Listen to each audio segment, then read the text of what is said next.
Welcome back to my channel, My Life's Journey Blog. If you haven't subscribed yet to my channel, please do subscribe, hit the notification bell so you will be notified of the new uploaded video. And for today's video, my topic is about the best visa to retire in the Philippines and for only $1,500. This video is for discussion purposes only. I am not an agent, I am not a consulting company or agency, I am not a lawyer, and I am not attracting prospective clients or soliciting clients in behalf of foreigners who want to have the retirement visa in the Philippines. So if you are decided or you want to have that type of visa, you can check the companies or consulting companies, lawyers that will help you or assist you in processing this type of visa. If you want to know more about retiring in the Philippines and have an overview of how to get a Philippine retirement visa for only $1,500, please continue watching this video.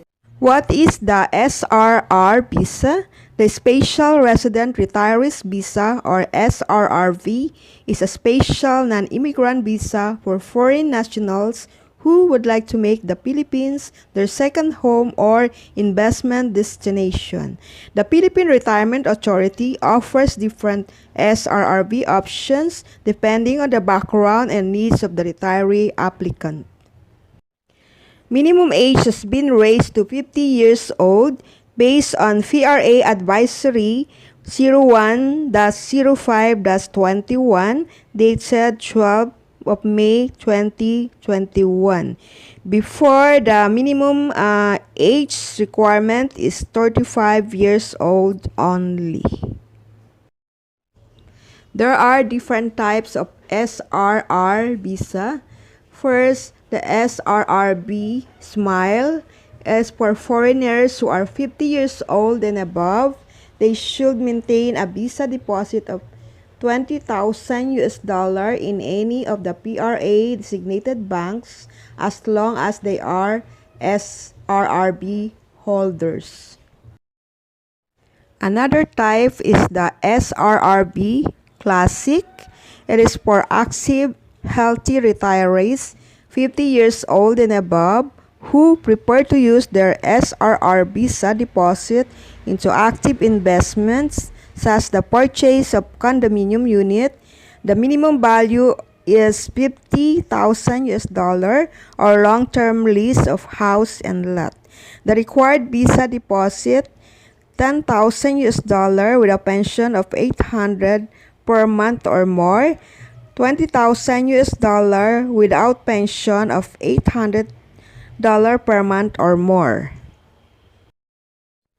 The next is the SRRV Courtesy. It is for former Filipinos 50 years old and above, for foreign nationals 50 years old and above who are retired officers of international organizations recognized by the Department of Foreign Affairs or DFA.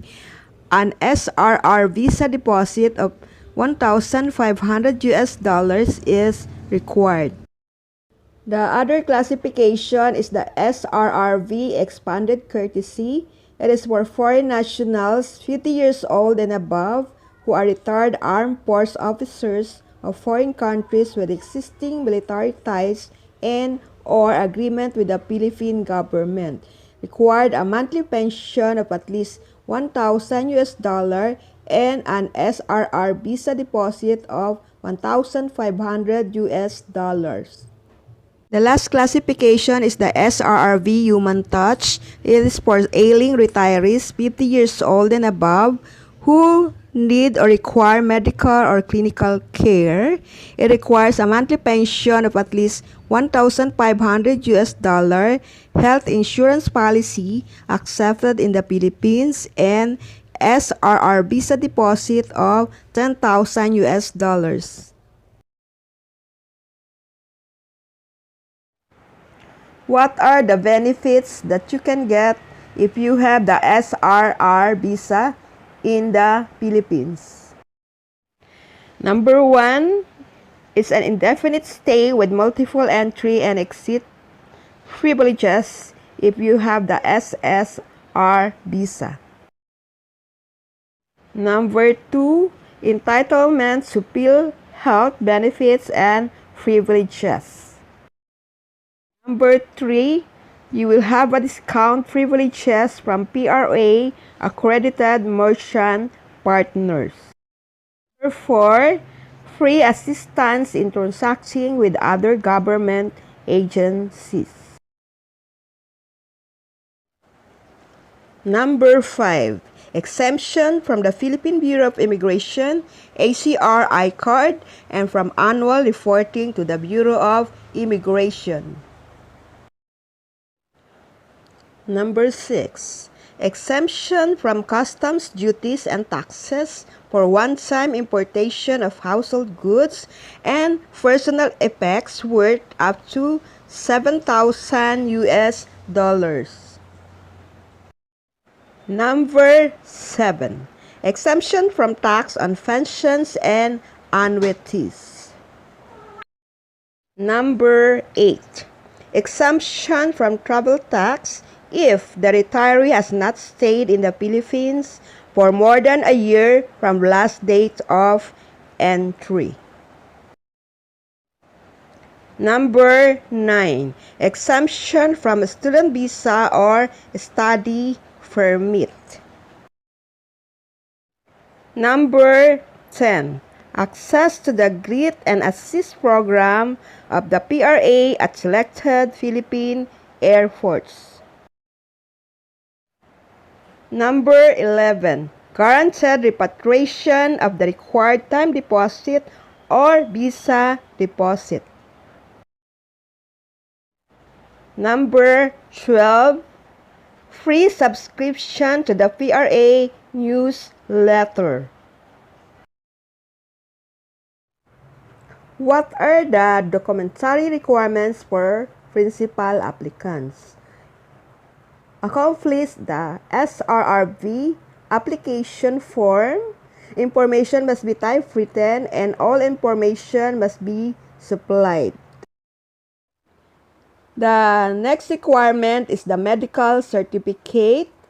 It may be secured from the country of origin, but the said document must be translated to English and must be, if necessary, authenticated where the certificate was issued. The applicant have the choice to secure the medical certificate in the Philippines from any licensed physician, clinic, or hospital. If the medical certificate has been secured in the Philippines, there is no need for any authentication. A medical certificate is only valid within 6 months from the date it was secured. A Philippine document, the NBI clearance, is needed when an applicant has stayed in the Philippines for more than 30 days from the date of last entry prior to SRRV application. The NBI clearance is only valid within 1 year from the date it was secured. And the NBI clearance is not a substitute to the authenticated police clearance. Another requirement is the bank certification for the visa deposit. The amount of visa deposit depends on the SRRV option that the applicant has chosen. If the applicant will be joined by more than 2 dependents, an additional visa deposit of $15,000 for each additional dependent must be remitted under the name of the principal applicant, except for former Filipinos under the SRRV courtesy. Another requirement is the original passport with valid arrival and entry visa in the Philippines. An original passport with valid arrival, entry visa in the Philippines is one of the requirements. The applicant, whether the principal or defendant, must be or present in the Philippines during the processing of the SRRV application. An applicant must have a temporary visitor's visa valid for at least 20 working days in order for PRA and the Bureau of Immigration to accept the application for the SRRV. Where the validity of the temporary visitor's visa is less than 20 working days, the applicant must have it extended with additional costs to the retiree which must be paid to the Bureau of Immigration. The other visas, except for the balikbayan visa which is issued to former Filipinos and their dependents, must be downgraded to a temporary visitor's visa. The last requirement is the 12 pieces 2x2 photos with white background and no glasses.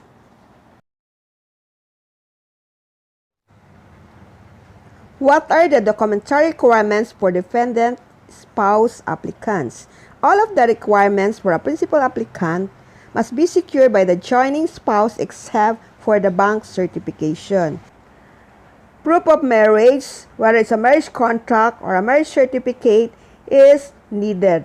And if not in English, it must be translated in English and it must be authenticated where the certificate or the contract was secured. There are also documentary requirements for defendant children applicants. All of the requirements for a principal applicant must be secured by the child applying for inclusion except for the bank certification and or NBA clearance if the defendant child is below 18 years old. There are additional requirements for principal applicants depends on the classification of SRR visa. Principal applicants joining under the SRRV Classic with pension scheme, certificate of retirement benefits equivalent to $800 per month for single applicant and at least $1,000 per month for couple issued by the concerned government and or private entity. For principal applicants joining under the SRRV Human Touch, medical certificate showing pre-existing condition and in need of medical, clinical care and services. Certificate of retirement benefits equivalent to or more than $1,500 issued by the concerned government or private entity. Health insurance acceptable in the Philippines is also an added requirement.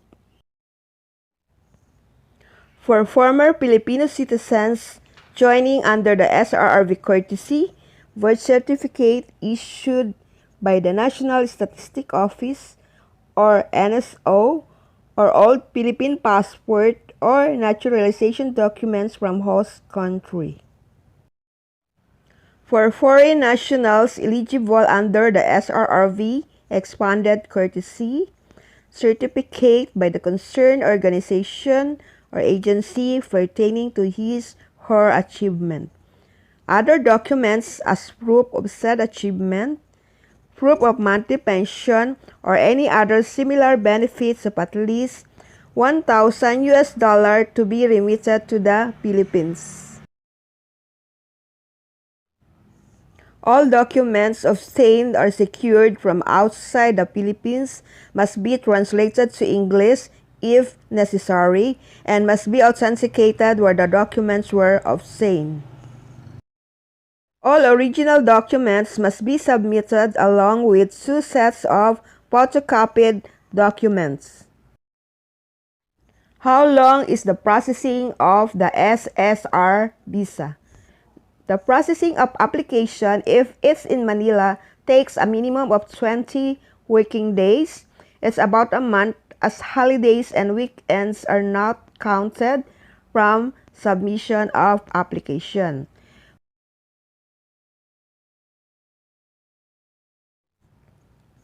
If the application is submitted in Cebu, the application takes about 30 to 45 working days because documents are forwarded to Manila.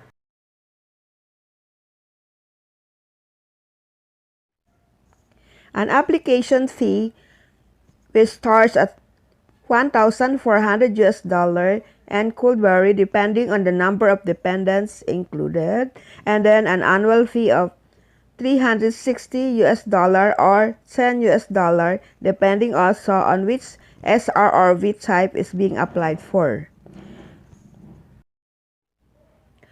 All fees are paid to the government.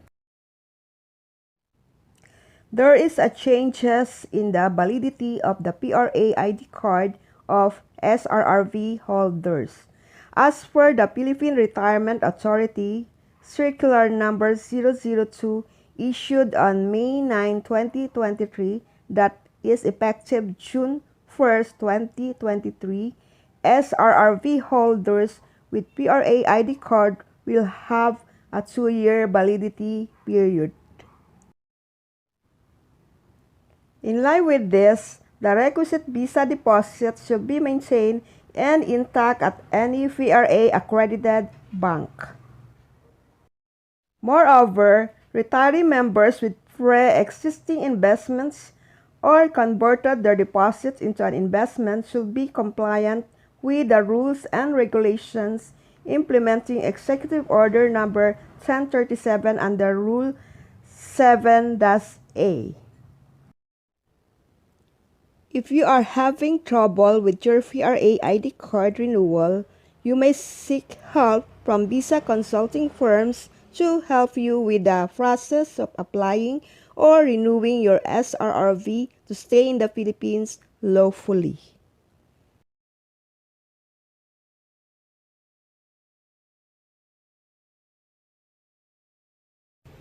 Again, thank you for watching this video and for your continued support to my channel, My Life's Journey Vlog. See you again in my next